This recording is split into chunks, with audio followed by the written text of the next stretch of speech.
Welcome to PPND-TV, and today we are interviewing the incredible Louisa Jewell, and we are delighted to have her. Could you tell us a bit about what you do? Yes. Well, I call myself a multi-passionate entrepreneur because I do a number of things. And really at the heart of what I do is I teach positive psychology, and I do it many different ways. I teach workshops to practitioners, to teachers. I go into schools to teach positive psychology. So that's one thing that I do. I also deliver keynote addresses and other talks within corporations as well as to large groups or conferences.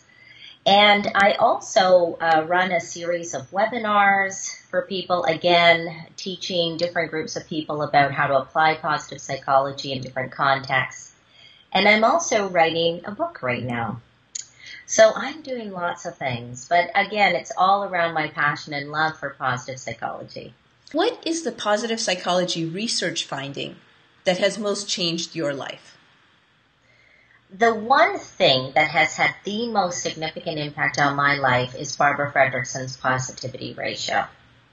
So I have found, when I first took a look at that, I thought to myself, well, how can I apply that to my life? And I started to think about how can I increase the positive and how can I decrease the unnecessary negative. And once I started to focus on that and be mindful of that every single day and practice it, and I've been practicing that now for about 5 years now, that it considerably changed my mood, and it actually gave me more strength and resources to face the negative. Whereas before I might have, avoided the negative or, not dealt with things that I should be dealing with. Now I find I have a lot more energy to deal with the important negative things in my life because I've, gotten rid of kind of the unnecessary negative. So that's really had a tremendous impact on me. So Barb Fredrickson's concept within the positivity ratio of psychological capital, that you actually are building up your own reserves, that seems to be, you seem to see it in practice all the time, it sounds like. Exactly. And I use it every single day. Just to get a little more nuance on that, which do you think is more, it has the bigger impact, when you focus on increasing the positive things or when you focus on decreasing the negative? I think for me, it's about decreasing the negative because, we have such a negativity bias. And I'm not anymore, I used to be a big ruminator. So something negative would happen and I would think about it over and over and over again. So I think the negative had much more of an impact on me. So when I learned how to not engage in the unnecessary negative, that really had a big impact on me. And it really was Barb Fredrickson's idea of the ratio that, I would, be skipping on TV, skipping through the channels, and I might stop on a crime show or whatever. Now I don't, because I say, wait a sec, that's going to fill my denominator on my I can't have that. Right, I can't. Oh, that episode of Dance Moms. No, right? Great. So, right? Great. And of course, I think bringing in more positive and savoring more of the moments, certainly does change your mood as well, and taking more of that in. I know you do coaching and workshops.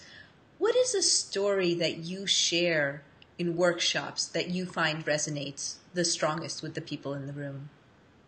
Well, I think a lot of people who know me now don't realize that many years ago, I actually was depressed. I was in a full-on depression. I had to go see psychologists to get help. I've been on antidepressants in the past. And when I started to go see this psychologist, I realized that he was helping me to reframe how I was thinking about certain situations. And then I thought, I know he's doing something. I don't know what it is. But I need to learn what he knows because I will truly only get better when I know how to do this myself.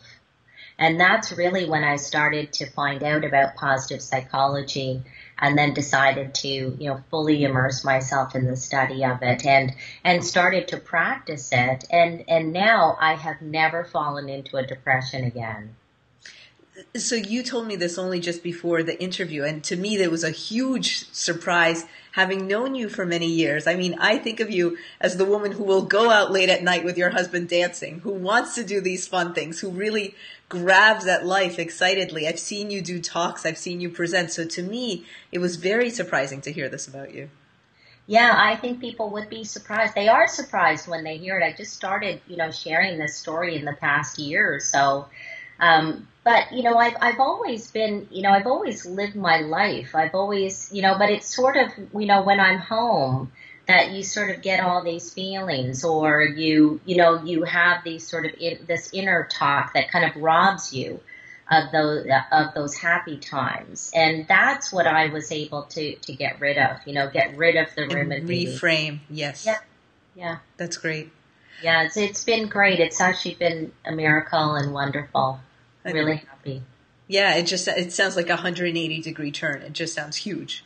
Yes. That's great. Yeah, and that's what I love about positive psychology, because I know that it works. Mm-hmm. So then you're so passionate about sharing it with other people, and then hearing other people and how they've applied it and how they've actually changed their lives with it. It's such a gift. Agreed, 100%. I would like to hear about what I know as your latest venture, which is this book. So I have heard recently that you're writing a book. Can you tell us more about it? Yes. Well, my book is called, so far the title is Beyond Self-Doubt, The New Science of Self-Confidence. And what I do is I discuss the research in self-doubt, what it is, how it manifests with us, what are some of the consequences. And then I talk about the rich research and applications in positive psychology that can help us overcome self-doubt and improve our self-confidence so that we can overcome these obstacles and go out and create the life that we really want. The research of Albert Bandura in self-efficacy, that when I started learning about that and reading about that, I just fell in love. And I thought everybody needs to know, especially every woman needs to know about, about self-efficacy and how to build self-efficacy. And so as I'm writing it, I am so excited to be working on it and writing about it. Who do you think your readers will mainly be? I think, I think primarily I'm speaking to a younger me. So, women 25 to 45 who's interested in the science, interested in learning more about the psychology behind self-doubt and self-confidence. So that's primarily who my target would be. Beautiful. After you finished the MAP program, one of the first things that I started realizing about you is that you do so many things that reach so many people. And I'd love to hear you speak a little bit about that. Margaret and I were delighted to be on your webinar for Positive Matters. You're running a series now of positive psychology videos. Would love to hear about that. I know you've run a radio program for years. Could you tell us about these adventures and what you've learned from them? Sure. Well, let's start with the Positive Psychology Think Tank, because when I started to do MAP, I started getting calls and emails from my friends, other practitioners, who said, can you share with me what you're learning? I want to hear about all this positive psychology stuff. So I started with 5 people around my boardroom table. And just every quarter I'd sit down and say, here's the latest stuff. And they loved it. And then after doing that for a while, we started to invite other researchers and other people to share.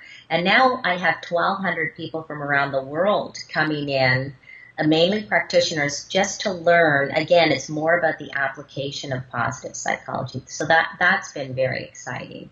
The videos that you're seeing is my new video blog. So I started a new video blog called The Science of the Good Life. And it's just, different short little video clips on different topics in positive psychology to get people to learn, just little snippets, mainly, again, how they can apply it to improve their own lives.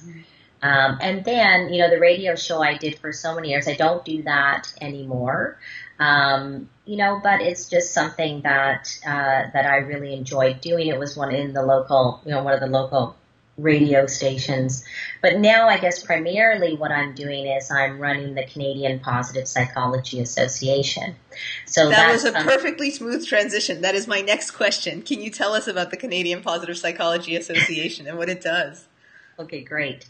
Well, I founded it with a few other founding members. Lisa Sansom is another MAP graduate, as well as a few other people here, mainly in Toronto. We started the CPPA in 2012, and we had our first conference in July of 2012. We're now having our second conference this July in Ottawa, July 17th and 18th in Ottawa. And the CPPA has grown into this organization that is really, once again, about bringing all the rich research in positive psychology to bringing it into the hands of practitioners and people who can make a difference.